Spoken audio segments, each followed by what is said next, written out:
Bom dia a todos. Sejam todos muito bem-vindos. Nesta manhã fria que já vencemos a cama, então somos muito persistentes aí na nossa missão de nos educar para educar os nossos filhos, que é o lema da Escola de Pais Eurípides Barçanufo, que acontece aos sábados às 9 da manhã e às 2 da tarde. Para quem está chegando na casa pela primeira vez, a nossa tarefa, então, a palestra para os pais, para os avós, para os tios, acontece aqui embaixo, neste salão.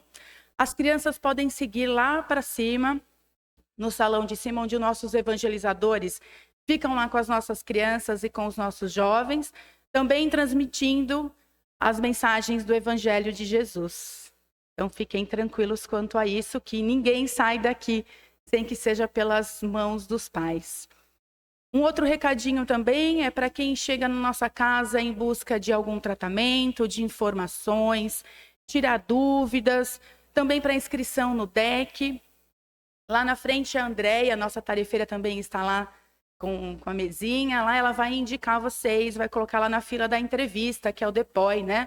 O nosso departamento de encaminhamento das pessoas que chegam a casa e têm as suas necessidades. Então fiquem à vontade também para procurá-la, e no decorrer da palestra ela chama vocês para passar pela entrevista. No final, né? É verdade. Vamos pedir então a gentileza de desligarem os seus celulares, né? Para vocês se concentrarem aqui nesse momento. Afinal, como eu disse, a gente já venceu a cama quentinha, então vamos fazer valer a pena esse nosso encontro. Então, eu convido a todos a se sentarem confortavelmente, a acalmarem os seus pensamentos, tranquilizando o coração, para que essa energia de amor, que foi preparada com tanto carinho pela espiritualidade, possa chegar até nós. E nesta calma, nessa tranquilidade, o nosso coração fala a Jesus, pedindo ao Mestre que nos acompanhe, que fique conosco, hoje e sempre, nos guiando, iluminando os nossos caminhos, os nossos pensamentos, para que possamos tomar as nossas melhores decisões. Decisões sempre baseadas no seu Evangelho de amor. Decisões que transferem para o ambiente este carinho, esta compreensão que brota em nossos corações. Pedindo ao Mestre a proteção para nós e para os nossos familiares e amigos, para que possamos, em conjunto, ter um ambiente sempre harmonioso, que possamos ter as melhores reações para não machucar o nosso próximo e para que, acima de tudo, eu me torne uma pessoa melhor a cada dia. Estejamos em paz e prontos para as reflexões desta manhã, certos de que o amor de Jesus está em nossos corações. Que assim seja, graças a Deus. Então vamos receber com muito carinho o Ricardo Arrasi. Ele é tarefeiro aqui da casa também, do DEC, né, Ricardo? E tantas outras tarefas. Lá na IAN também tem uma participação bastante atuante. E hoje ele vai falar para nós sobre o tema família, a mais pura imagem de nós mesmos. Ricardo, bem-vindo.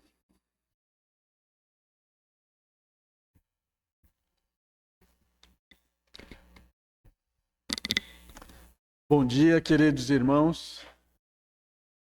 Que a doce paz de Jesus possa envolver a todos nós, nesta manhã fria, mas com os nossos corações aquecidos.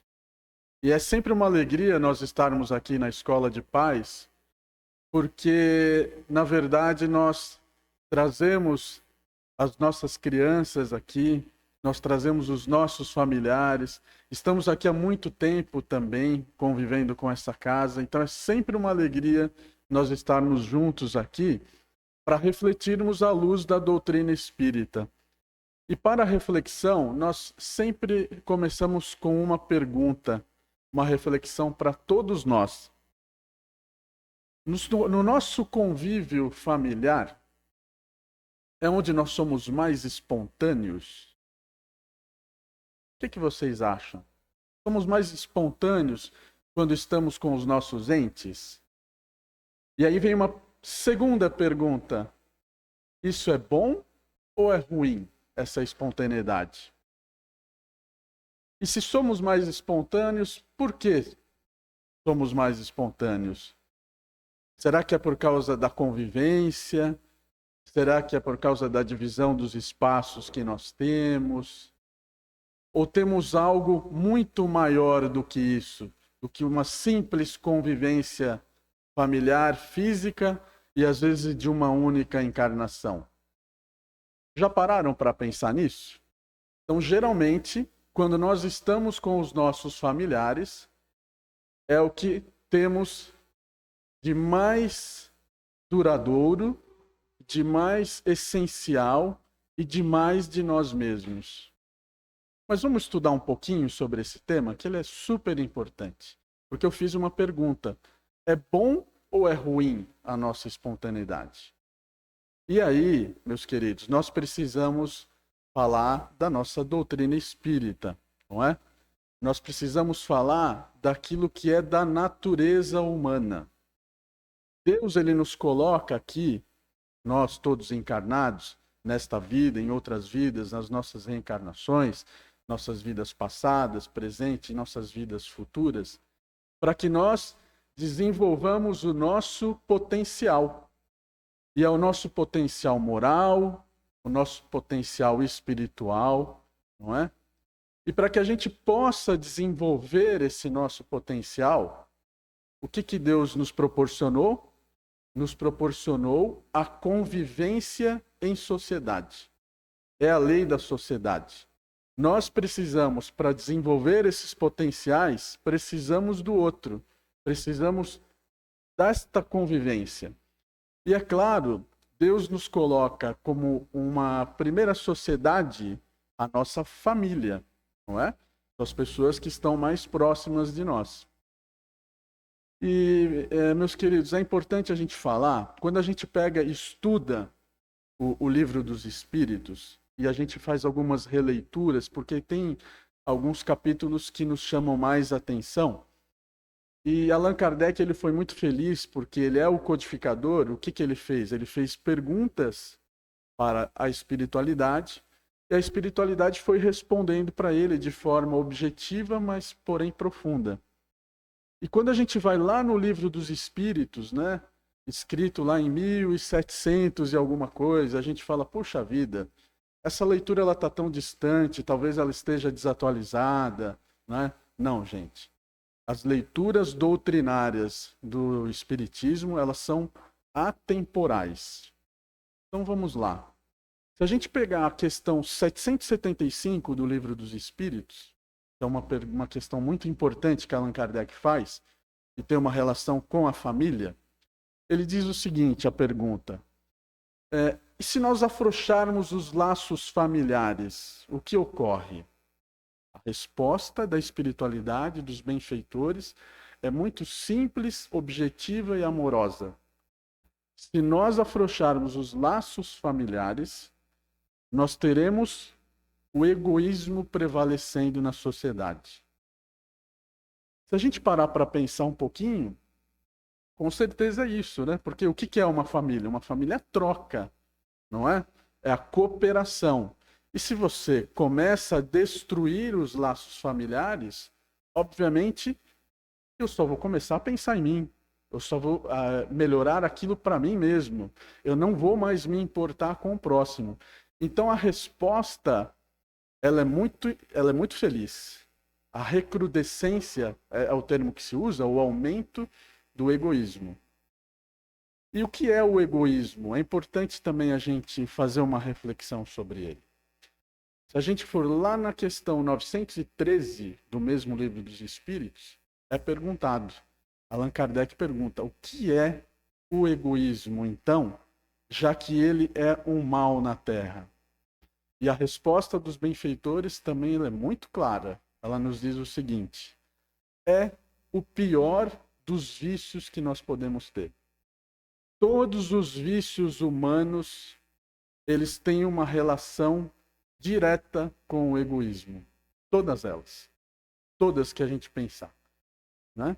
Então, se nós quisermos acabar com o mal da humanidade, ainda complementa, ataque o egoísmo. Gente, o egoísmo, muitas vezes, a gente até pode saber o que é o egoísmo, né? Aquela pessoa que só pensa nela, só vê vantagem para ela, não é? Independente daquilo que ocorre. Mas olha só, talvez nós até sabemos o que é o egoísmo, mas uma vez eu ouvi uma frase que me chamou muito a atenção e que fez eu parar para pensar. O egoísmo nós podemos até conhecer, mas talvez nós não conhecemos todas as suas faces. Muitas vezes aquele comportamento que a gente pensa que é um comportamento positivo, por trás pode ter o egoísmo. Quando nós queremos ali um pouquinho, né, se aproximar de uma maneira interesseira, vamos dizer assim, e não para fazer o bem, por trás pode estar o egoísmo. Então, gente, é muito importante essa reflexão.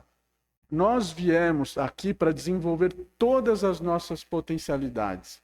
Mas as nossas potencialidades, elas são desenvolvidas na lei que é uma lei da natureza, a lei da convivência, a lei da sociedade, a lei da família. O Espiritismo também nos traz algumas reflexões sobre a sociedade. Vamos trazer à luz atual a sociedade. O que nós estamos encontrando hoje? Não é? A sociedade, obviamente, ela já passou por alguns estágios, não é? E que estágio que nós estamos vivendo hoje? Vamos pensar aqui um pouquinho. Tem um escritor chamado Sérgio Fernandes, que é um psicólogo. Ele fala muito bem, ele usa muito bem um termo chamado aceleração social. E aí a gente vai aprofundar um pouco sobre esse assunto. O que ele está querendo dizer? Olha, depois de todas as revoluções que nós tivemos, não é? Nós chegamos à revolução tecnológica. Nós chegamos à revolução onde o materialismo está cada vez se desenvolvendo mais. E aí, esse mesmo autor, que é um psicólogo, né? Um psicólogo de Brasília, da Universidade de Brasília, ele nos alerta para algumas coisas. Ele fala assim, olha, a aceleração social voltada às revoluções que nós temos, e do individualismo principalmente, está levando algumas consequências para a sociedade.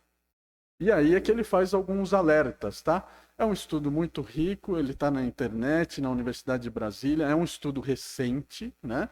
Nós estamos falando, a publicação dele foi em 2023.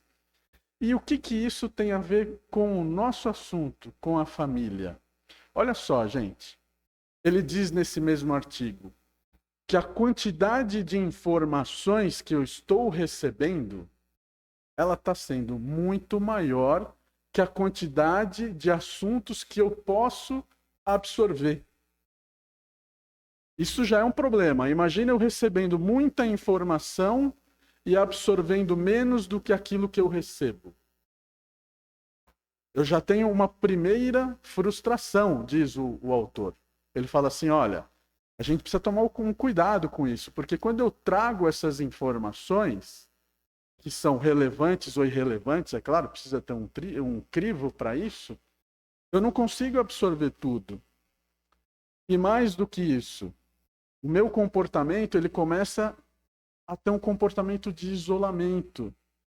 Eu quero responder, eu começo a criar dentro de mim uma necessidade de responder à altura por todas aquelas informações que eu recebo. Diz esse artigo, não é? E aí ele vai fazendo uma relação disso com as nossas convivências familiares. Por que isso é importante? Por que ele traz isso para a família? Por que ele traz isso para as convivências que não são digitais e sim presenciais? Ele diz o seguinte, olha, se eu começo a me isolar, se eu começo a me autoavaliar, que eu não sou capaz, se eu dentro da minha casa começo a ficar sozinho, tentando dar respostas àquela enxurrada que eu recebo, o que vai acontecer? Consequentemente, as doenças, né, o artigo diz, as doenças começam a chegar. Doenças, a síndrome de burnout, que é o esgotamento mental perante as atividades, né? As síndromes que nós temos de pânico, de não conseguir responder, de ansiedade, que é sempre querer responder aquilo que me ocorre, a depressão, de me sentir triste, enfim, uma série de comportamentos baseados no individualismo que esse autor ele nos diz. E a consequência disso, meus queridos, é assim: esse isolamento faz com que eu tenha aquela sensação de que eu não tenho tempo para mais nada. Eu tenho que só responder aquilo que me chega. Responde, responde, responde. E aí a convivência familiar, que é aquela convivência próxima, aquela convivência que não é a virtual, aquela convivência que tem que ser real, né? O tete a tete com os meus entes, acaba ficando de lado. Esta é uma leitura que esse psicólogo faz, que é importante. E que é importante nós trazermos também para a nossa sociedade, para a gente poder refletir e discutir. Mas o nosso cenário, né, o nosso cenário social, não traz só essas questões, nos traz outras. Então, esse autor ele vai aperfeiçoando e vai trazendo outros pontos que são importantes, relevantes, que nós temos que prestar muita atenção. Ele fala da vinculação das famílias. Ele trata da estruturação ou desestruturação familiar. E aí, olha só que interessante. Primeiro ele diz assim nesse artigo: nós não devemos ter pré-conceitos, pré-conceber questões do que é uma família desestruturada ou não. Porque a desestruturação de família vai longe. O que é uma desestruturação familiar? Pode ser desde vícios que eu possa ter dentro de casa, problemas de relacionamento, mas vamos pensar sobre uma outra ótica também, que essa é relevante. Hoje em dia, gente, nós temos muitas famílias que são chefiadas por mulheres. Não é? No Brasil, hoje, 50% das famílias são chefiadas por mulheres. Olha só que número alto, né? E mais ainda, esse 50% que é chefiado por mulheres, são mulheres que têm 2, 3 filhos, vai à luta, sustenta e educa os seus filhos. Eu posso dizer que essa é uma família desestruturada? Não sei. Porque pode ser que o pouco tempo que ela tenha é dedicado aos filhos. Ela dá o maior amor que ela pode. Mesmo os pais que levantam cedo, vão trabalhar, muitas vezes os filhos estão dormindo, trabalham longe, essas pessoas retornam para casa e muitas vezes elas não acham os filhos acordados. E aí? Então, assim, gente, o cuidado que eu preciso tomar, e é um assunto muito trazido hoje, que a estruturação dos laços familiares, estruturado ou desestruturado, eu preciso ter um cuidado nessa avaliação, não é? Nós sabemos que hoje as nossas famílias aqui, quer seja São Paulo, Nordeste ou Brasil, elas têm as suas características peculiares, sem dúvida. Mas o amor, o carinho dos pais prevalece. E aí, gente, colocado essa situação da sociedade em que a gente vive, isso é uma provocação, eu estou fazendo uma provocação, né? Onde nós temos aí alguns autores, principalmente os autores de ficção, que eles nos alertam. Eles falam o seguinte: olha, cuidado com o comportamento que vocês têm, porque esse comportamento pode nos levar à destruição. Livros de ficção que nós temos, 1984, George Orwell, e os que falam sobre família é de um escritor inglês chamado Aldous Huxley, que escreveu Admirável Mundo Novo, não é? E que ele fala justamente dos laços familiares que vão se rompendo por causa da falta de atenção que a gente vai dar e, consequentemente, o livro, o que ele relata? A não necessidade das famílias. Então, gente, olha só o arcabouço em que nós nos encontramos. Olha só o caos que nós nos encontramos. É o caos para todos nós? Aí a provocação, gente, porque é o seguinte. Pode ser que sobre o aspecto sociológico, né, nós estejamos nessa toada, fazendo esta avaliação, mas nós temos que trazer uma avaliação espiritual para tudo isso. Uma avaliação espírita. Então, na verdade, nós não estamos atravessando o caos. Vamos lá. Se eu fizer um aprofundamento sobre o Espiritismo, o que o Espiritismo nos diz? Nós temos aí alguns princípios, não é? E um dos princípios significa Deus. O que é Deus? Deus é a inteligência suprema, certo? E aí, quando nós vamos na literatura espírita, principalmente no Livro dos Espíritos, e a gente completa com a Gênese, aí é que nós vamos perceber que este caos que nós relatamos, a história não é bem assim. Não é? Os atributos da divindade. Tem um capítulo que fala sobre isso. Atributos de Deus. E o que esse capítulo fala? Olha, Deus, como nós dissemos, né? Inteligência suprema, onipresente, onipotente, soberanamente justo e bom. O que ele quer dizer com isso? O que o Livro dos Espíritos nos traz nessa reflexão? Não existe o caos. Deus não está nos abandonando. Deus não está descontrolado com as sociedades. As famílias, elas não estão a Deus dará. Não. Muito pelo contrário. Deus está no comando. Aquilo que nos acontece, tudo é perceptível, tudo é sobre a ótica, tudo é sobre o comando desse nosso Criador. Então, o que nós vivemos hoje não é o caos. Pode ser, gente, que nós tenhamos, é claro, pessoas que estão descontroladas, sem dúvida. Uma coisa é Deus estar no comando, tudo está sob controle. A outra coisa é, ainda temos espíritos que não sabem por que vieram, o que estão fazendo e qual o objetivo de estar aqui. Isso é normal. Deus acolhe a todos eles. Então, esse é o primeiro ponto. Esqueçam que a sociedade está um caos. Não está. Deus está no comando e tudo acontece conforme os seus desígnios. Por quê? Ele é soberanamente justo e bom e não vai largar nenhum de nós. O segundo ponto, que esse é o importante, não é? O Espiritismo fala dos atributos da divindade, mas ele também fala dos atributos do Espírito. Quem são os Espíritos? Nós. Certo? A literatura espírita fala muito sobre isso, porque o que ela diz para nós?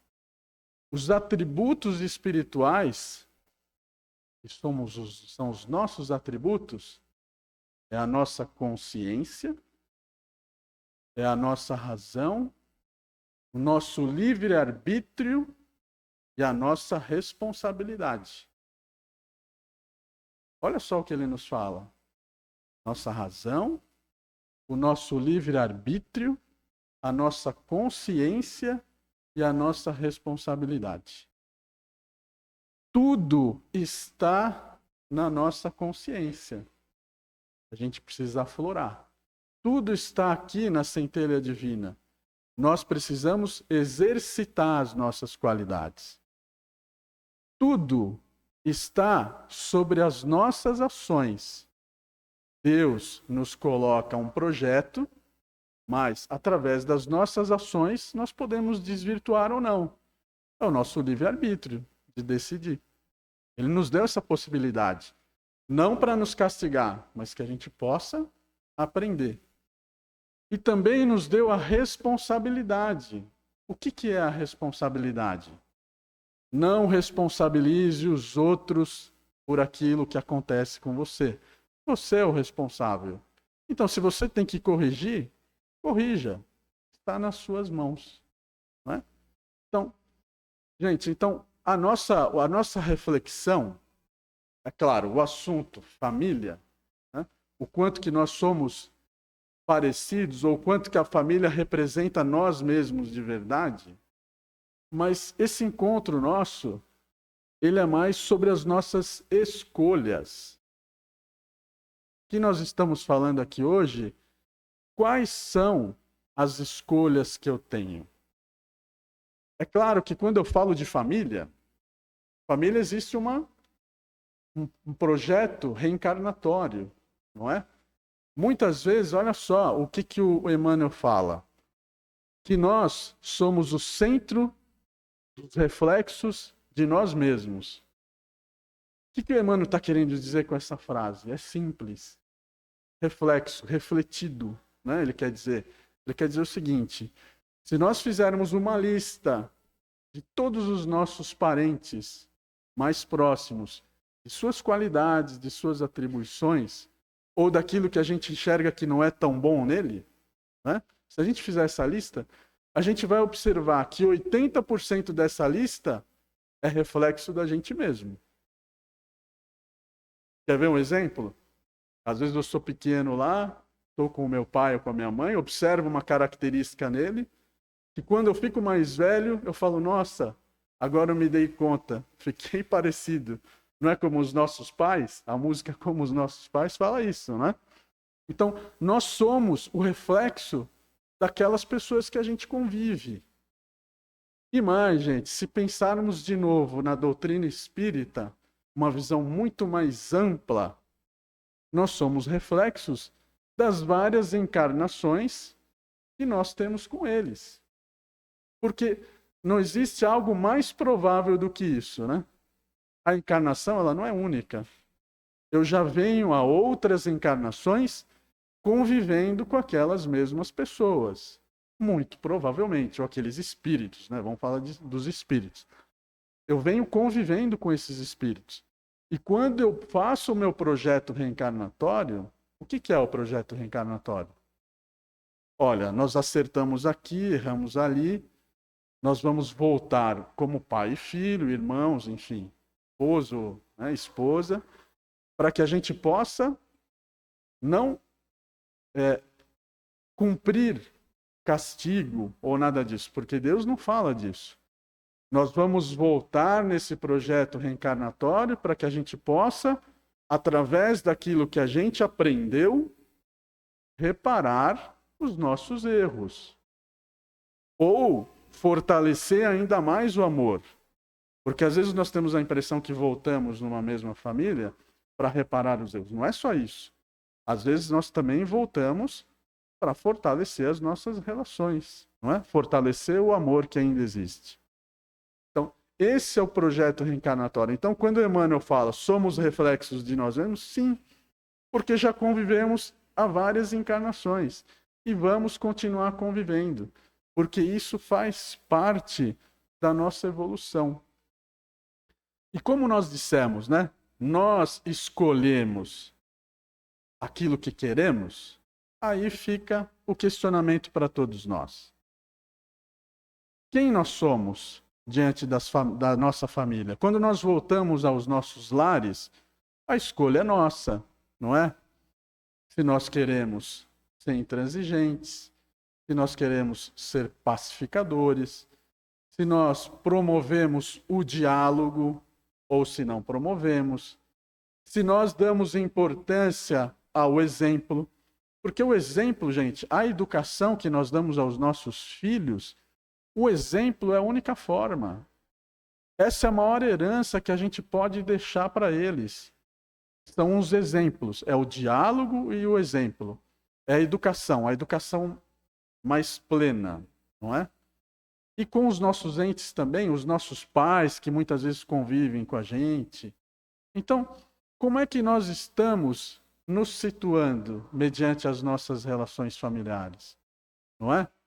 Muitas pessoas a gente sempre ouve assim, nossa, a pessoa é tão polida no trabalho, na sociedade que ela vive, aqui dentro ela é tão diferente.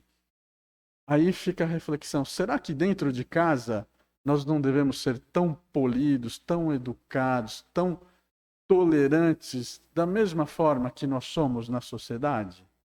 Será que não é isso que se espera da gente? Será que não é isso que Deus espera da gente?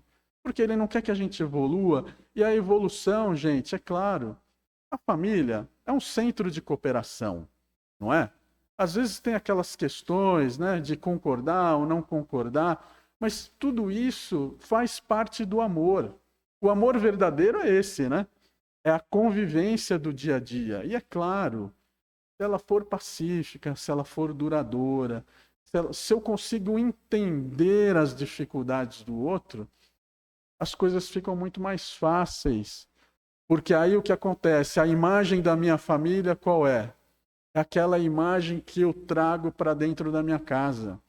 E se eu fizer isso, eu vou estar preparando essa família para enfrentar melhor os problemas. Por quê?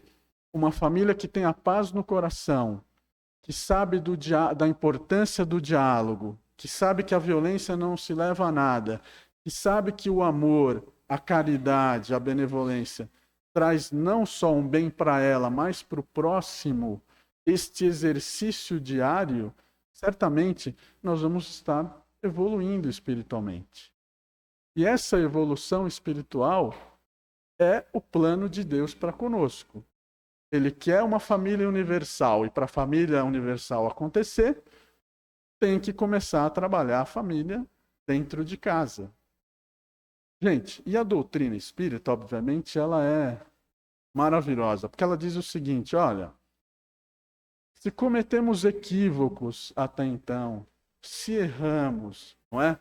Se cometemos deslizes, puxa vida, refletamos sobre ele e construímos um novo futuro daqui para frente. Esse é um dos atributos do Espírito. A responsabilidade, ela está em cada um de nós. E que bom, né? Porque a gente não precisa atribuir a outras coisas o que ocorre. Depende do meu esforço, do meu entendimento. E como nós dissemos, a sociedade não está um caos. Tudo isso está acontecendo, né? O individualismo, talvez, a mudança das famílias. Não para eu dizer que hoje está pior que ontem, não.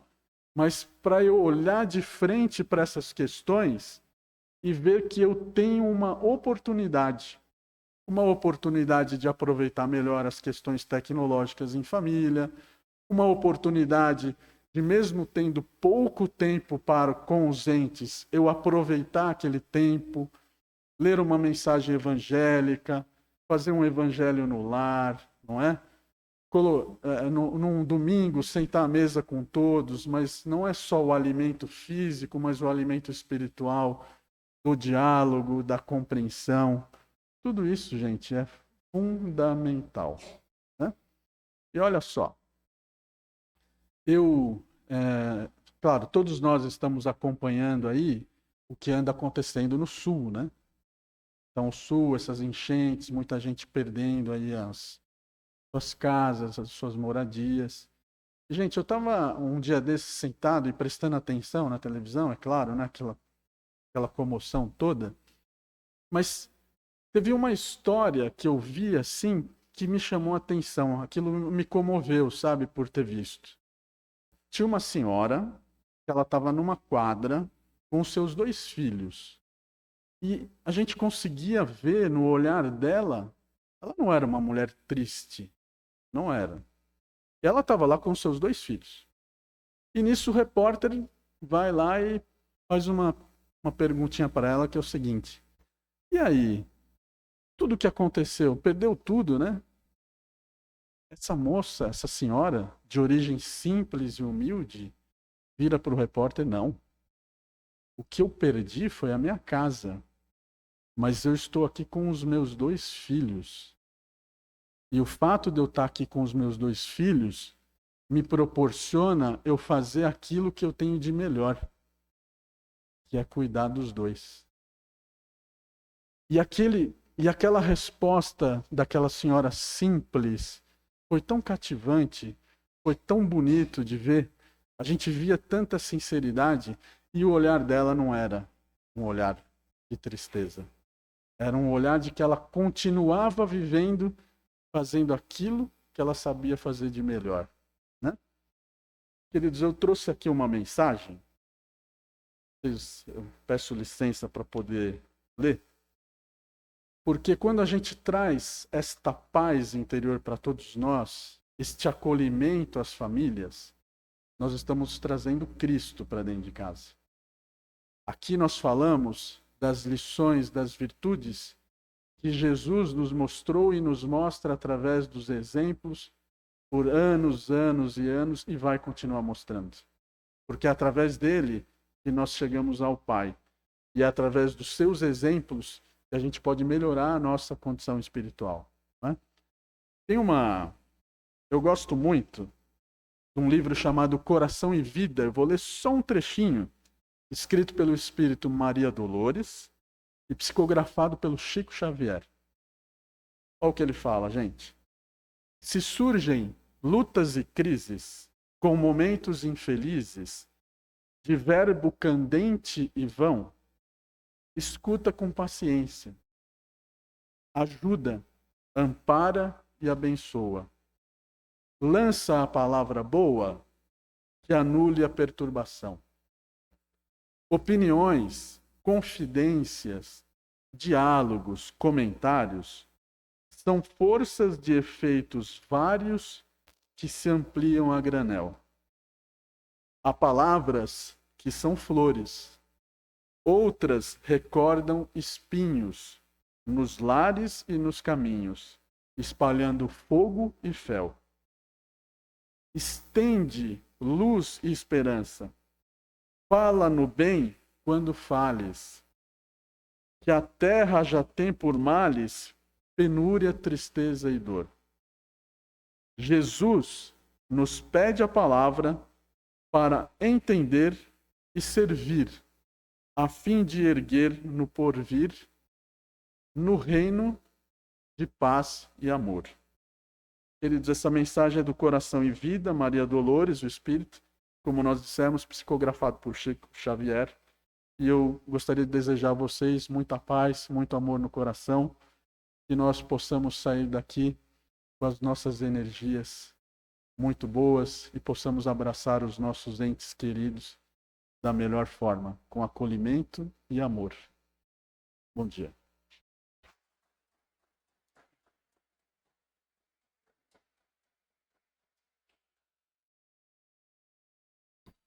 Obrigada, Ricardo. Nossos tarefeiros, então, se encaminham para a preparação para o atendimento aos nossos convidados. E nesse momento, então, convido a todos novamente para se sentarem confortavelmente, acalmando os seus pensamentos, para que a gente possa, nessa energia de paz, de harmonia, nos conectarmos mais uma vez ao amor de Jesus. Pedindo a Ele que essas palavras, que essas reflexões desta manhã de sábado ultrapassem os nossos ouvidos, cheguem aos nossos corações, para que possam nos ajudar na nossa transformação, nos ajudar na nossa reforma íntima, para que possamos ser a cada dia melhores e mais próximos do Pai. Que essas reflexões sejam o nosso guia, para que essa nossa semana seja ainda mais harmoniosa, mais iluminada, mais tranquila, e que possamos, com a ajuda dele, levar essa paz em nossos corações por toda a nossa jornada, nos tornando mais fortes e resilientes em busca da nossa evolução espiritual. Que assim seja, graças a Deus. Enquanto a nossa equipe se prepara, vamos dar alguns